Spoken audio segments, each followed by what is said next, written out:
Hello again, everyone. Welcome to yet another video where you are going to learn a new tip or trick or concept about word processing in Microsoft Word. Today we are going to be talking about proofing versus proofreading.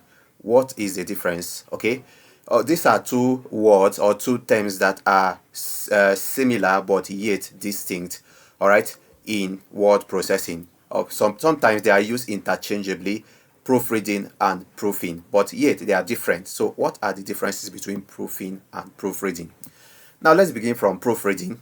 Proofreading is the process of reading through your document to check and correct possible errors that you may find or you must have made while typing. Now what I mean by errors, these might be mistakes like spelling errors or spelling mistakes, grammatical errors that you must have made, accessibility errors or mistakes. Okay, so generally, when you proofread a document, you are reading it through to correct your spelling, your grammar, accessibility, and other proofreading methods or steps. Okay, which I'm going to explain right now. On the other hand, before we go to proofreading, proofing on the other hand is generally formatting your document to meet the standard structure. Okay, so every professional document or every document needs to meet a certain standard, okay, before it is considered a professional document. So you trying to meet up with that standard, talking about document structure, alignment, indentation, page arrangement, everything including proofreading. Okay, they all fall under proofing. So you can say it this way, that proofreading is it falls under proofing. It's one of the things you do when you are proofing your document. Okay, so just like proofreading covers uh, editing and uh, correcting errors, okay, maybe probably spelling or grammatical errors, proofing covers proofreading, formatting, which is color, font, and the rest, and also document structure, which is a more broader aspect. Okay, so let's talk about proofreading now. There are different ways you can proofread a document in Microsoft Word. First of all, we have these tools at the bottom here, which are here to help us in proofreading our document. I explained in one of our previous videos. Okay, you can look up our previous videos where I explained the navigation pane, how to use the navigation pane. Okay, I explained that.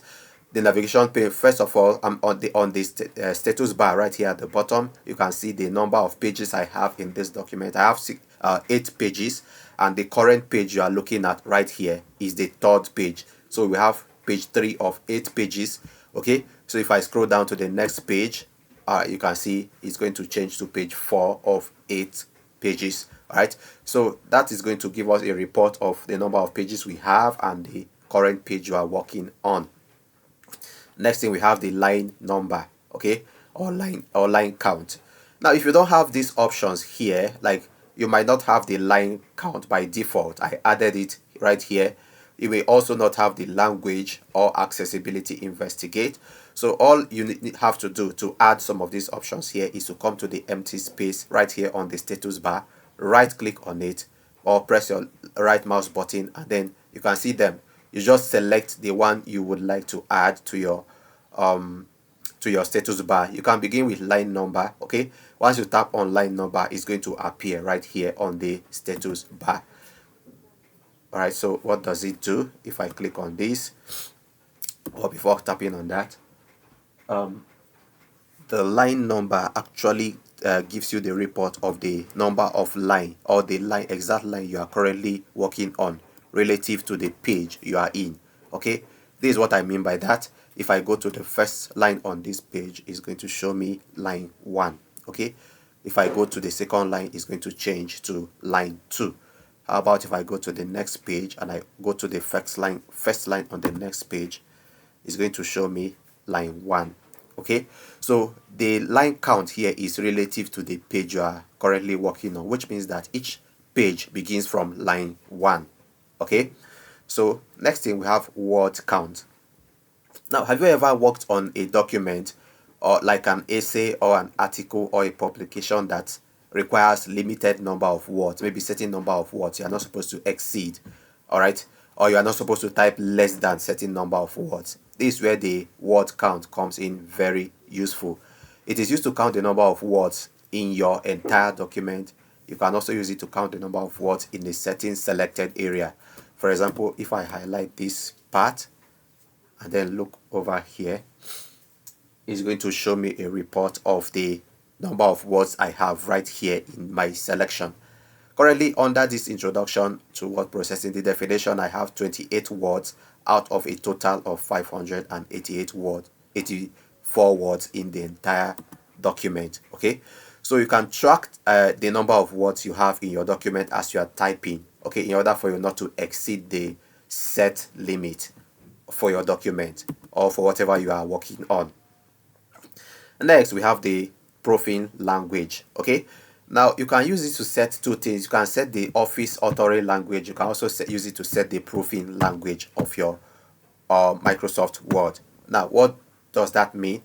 Now, sometimes you may not have this proofing language. I'll show you how you can set it, just in case you can't find it here, even from your list here, even after adding it from here. Okay, it may still not appear right here. So I'll show you how you can change it if you can't find it here. But first of all, if you have the proofing language here, my proofing language is currently set to English United Kingdom. That is the language I type in, okay, in my region.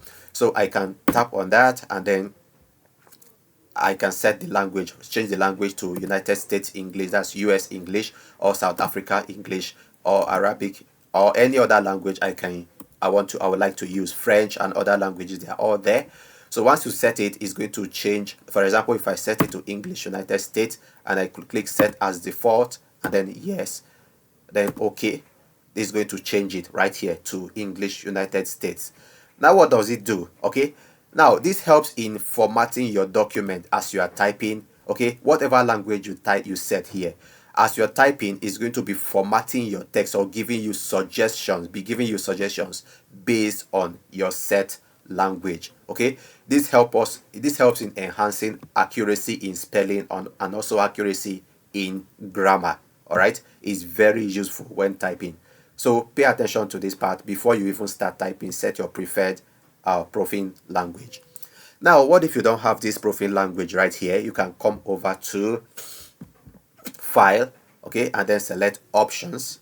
Click on Options, and then under Options you can select Language right there, Language. And then now this is what I meant when I say we have two sets of languages. We have Office Display Language and Office Authoring and Proofing languages. So first of all, the Office Display Language, be careful, don't change this language if you don't know what you are doing. Now the Office Display Language is going to change. For example, if I change this to Arabic, all right, this is going to change my entire Office display to Arabic language, including everything written here and here. Okay, everything written on my Microsoft Word interface or environment will be changed to my set language. Okay, so like I said, be careful if you don't play around with this, if you don't want to change your Office display language. Okay, so I'm going to take it back to English United Kingdom. That's my preferred language. Then I can also come over here to the Office authoring language, which is the same as the proofing language right here. Okay, so I'm going to set it to English United Kingdom once again, and then set it to set as preferred, and then tap yes, and then okay. Okay, when using that method, I will have to restart my Microsoft Office, Microsoft Word to initiate that or to apply that setting. So I'll just cancel that. All right, so I already have it set to English United States here. Okay, so I also have the caps lock. Okay, so when I caps it just shows me if when my caps lock is on or off.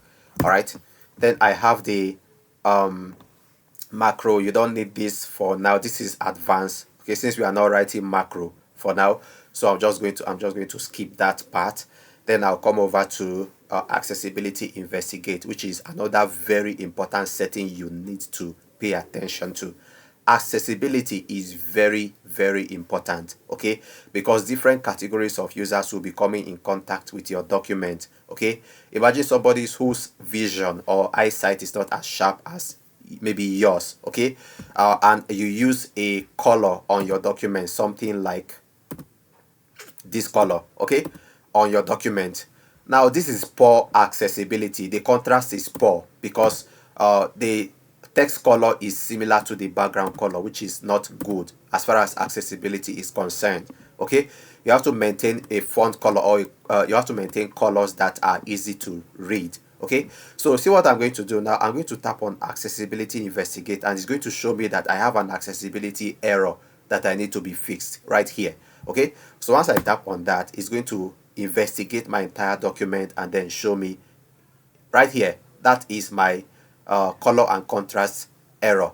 So once I tap on that, it's going to show me I have a hard to read text contrast. And you see it has been highlighted here for me, meaning that I have to change the contrast or change the color of this to maintain a good contrast, which also enhances accessibility. So after it has already been highlighted, all I need to do is look for these color suggestions, and then I prefer black, so I'm going to tap on black, and then it's going to give me black color. All right, so I can also just highlight this, Control Alt C, then come over here, highlight it, Control Alt V. All right, this is going to give me the same styling as this one right here. Okay, so accessibility also gives us other suggestions like missing alternate text. Now, what are alternate text? Alternate text are usually added to pictures. Usually added to pictures. So if I come over, I think I have pictures, charts, and any object, not just pictures, but pictures, charts, or objects like tables. Also, you can add alt text. Like I have a picture here. All right, I can actually add an alternate text to this picture. If I click on this, yeah, this picture is missing. Okay, it takes me here. First of all, it's missing an alternate text. I don't need an alternate text here, so I'll just skip to the next one. All right, and go to the next one, so I can keep skipping that, and then I can add alternate text to any of these pictures I would like to. Okay, so that is alternate text, and guys, those are the main ways you can proofread your document. We have other options. For example, if you right click on a word, it's going to give you some other proofreading options. Like if I right click here, I can see other options like font, paragraph, synonyms. Okay, I have some synonyms for my highlighted or selected word here. I also have the read aloud option and also the translate option, which I can translate this my selected block of text or my entire document to a different language, okay, in real time. Okay, translate it to a different language. All right, so guys, for now, these are some of the basic steps you use when proofreading your document. Just again to summarize it, proofreading is when you read through your document line by line to correct possible spelling or grammatical errors or accessibility errors like we just saw, or other types of errors that may affect the flow of your document. While on the other hand, proofing is a broader term which also covers proofreading. Okay, proofing has to do with the overall structure of your document, which covers layout, proofreading, structure, formatting, which covers color and font and other proofing options. So guys, I'd like you to watch out today for the next video. I'm going to cover more a little bit more intermediate or advanced features of Microsoft Word. All right, so see you in the next video.